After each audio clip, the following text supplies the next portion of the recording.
Closed captioning of NC Spin is provided by Capital Bank. Service worth talking about. We now return to NC Spin. A Supreme Court battle between South Carolina and North Carolina can determine who has ownership of water in the Yadkin and Catawba River basins.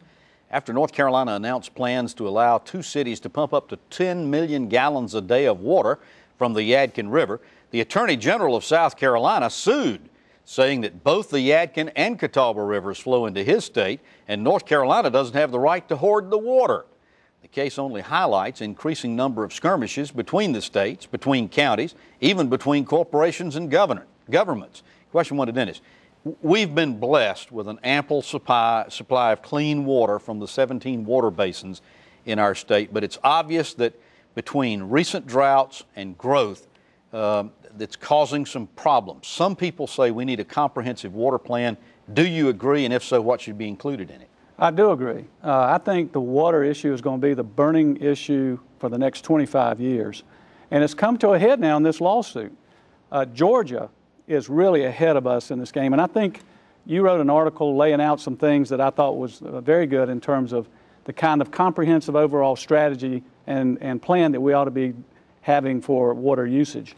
I would say that one of the things we need to do is get our southeastern states together on this issue to develop a comprehensive plan that would include what we do with when there's a drought, what do we do with conservation, what do we do with respect to water usage, and how much water we should use from state to state.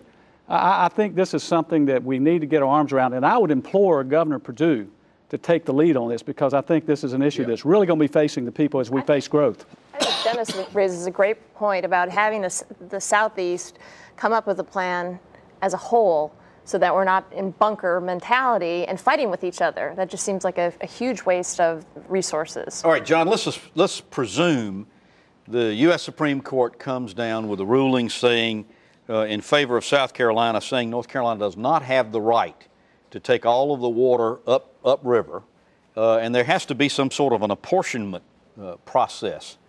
How would we go about figuring that out? Is it done by population? Is it done by land mass? How do we figure out how to do that? Well, first of all, Tom, let me just say I think you're brilliant, too. I don't want to get outbid on the sucking up to the host thing. Thank you. You can come back also. But I think that's already the law. It's already the law that one state cannot consume all of the water upriver. So this will not be making new law. I think the Attorney General of South Carolina, who happens to be running for governor next year, as I understand it, is grandstanding a little bit. In the past, states have worked out these deals. We will work out this deal in some way.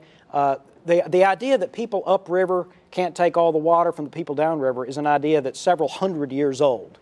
And there are ways to work this out without blowing it all into the stratosphere. But evidently those negotiations fell apart. The perfect negotiation would be to get McQueen Campbell to fly the current governor of South Carolina and our former governor to Argentina, and we could figure all this out probably in a weekend. All right, Chris, let's get serious. A legislative study commission has been formed to get into this issue. Dennis is right. This is going to be a huge, major issue over the next few years.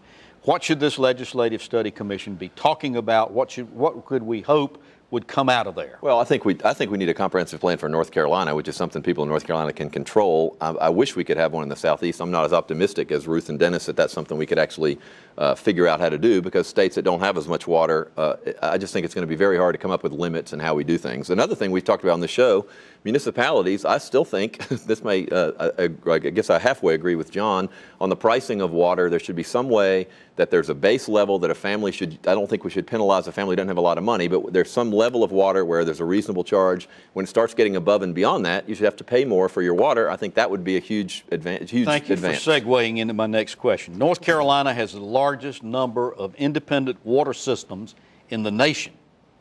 70% of our municipalities and counties operate their own water system. A recent report says that 138 out of 214 water systems in communities of fewer than 2,500 people are losing money and unable to properly maintain their systems. Dennis, what does that say to you?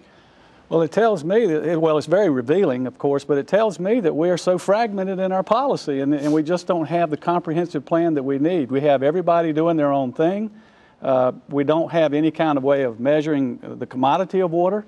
I think this is a red flag, Tom, and I think that that's the reason we need to come forward with this comprehensive plan. But part of the question for this, John, is why aren't we building any new water systems? I mean, there's just not any being built. Greensboro just finished Randleman Dam. There was the one in Randleman. I think there have been a combination of factors. I think the lack of information, which you would need in order to base any kind of policy, needs to be, and is currently being filled. I also think there have been a number of obstacles to building water system, building new reservoirs and so forth, environmental restrictions, other kinds of restrictions that slowed it down. Access to capital for some communities has been limited. We do need to address the supply problem too, not just the demand problem, both. Yes, Ruth. Conservation is a topic. Water conservation is a topic you just don't hear anything about. We hear about droughts. You only hear about it during the drought. Yeah. That's when everybody's supposed to take their army shower and hop out in 2 minutes, and afterward, hey, pour it on. Well, so all of us pretty well agree that this is a topic that we're going to be talking about certainly for the next couple of years at any rate. When we come back after these messages, we're going to be talking about reforming our tax code. Stay with us. NC Spin will return after these messages.